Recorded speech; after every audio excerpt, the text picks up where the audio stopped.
The founder and chairman governing council of Maryam Abacha American University of Nigeria, Professor Abubakar Gwarzo, has condoled with the Kano State Deputy Governor Aminu Abdulsalam Gwarzo over the passing away of his elder brother Sani Gwarzo.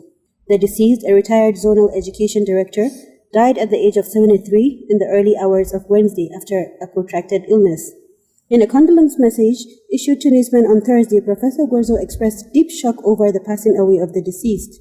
He described the death of Alhaji Sani Abdulsalam as a great loss not only to his immediate family, but to his relatives, friends, and associates.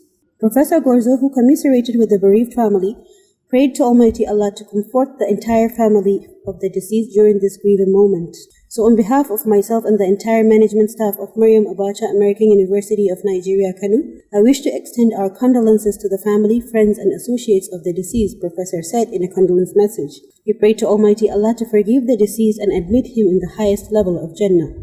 The deceased, who left behind one wife, 8 children, and 8 grandchildren, was buried in accordance with the Islamic rites at Gofaryama quarters in Gwarzo. May his soul rest in perfect peace. Ameen.